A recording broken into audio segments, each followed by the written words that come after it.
Hello friends, welcome back to our channel. ఈరోజు కొన్ని నియమాలు పాటించడం వల్ల శని ప్రభావం నుంచి ఉపశమనం పొందొచ్చని చెప్తున్నారు. మరి ఆ నియమాలేంటో ఇప్పుడు తెలుసుకుందాం. నవగ్రహాలలో 7వ వాడైన శనీశ్వరుడు సూర్య భగవానుడికి ఛాయాదేవికి కలిగిన కుమారుడు. శాస్త్రాలు ఇలా చెబుతూ ఉన్నాయి.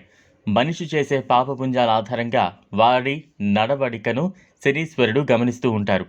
బతికి ఉండగానే చేసే పాపపుంజాలను శని పరిగణలోకి తీసుకుని న్యాయమూర్తిగా వ్యవహరిస్తే మరణం తర్వాత పాపపుంజాల ఆధారంగా యమధర్మరాజు శిక్షలు అమలు చేస్తారు. అలాగే శని త్రయోదశి రోజు పాటించాల్సిన నియమాల గురించి ఇప్పుడు తెలుసుకుందాం.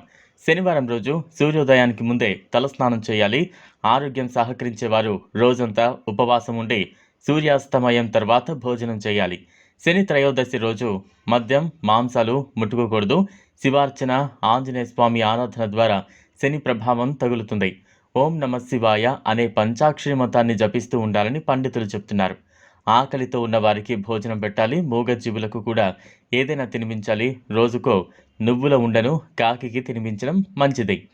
శనివారం రోజు రొట్టెలపై నువ్వుల నూనె వేసుకుని కుక్కలకు పెడితే శని ప్రభావం తగ్గుతుందంట.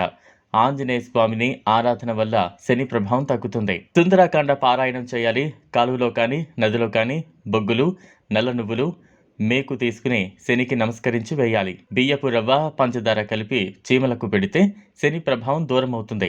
ప్రతి శనివారం రాగి చెట్టుకు ప్రదక్షిణం చేయాలి. శనివారం రోజు శివాలయం ముందు బిచ్చగాళ్లకు ఆహారం పెట్టి నల్ల దుప్పటి దానం చేస్తే చాలా మంచిది. ఇది ఫ్రెండ్స్ ఇవాళ వీడియో. ఈ వీడియో కనుక మీకు నచ్చినట్లయితే లైక్ చేయండి, షేర్ చేయండి, ఛానల్ను సబ్స్క్రైబ్ చేసుకోండి. Thanks for watching.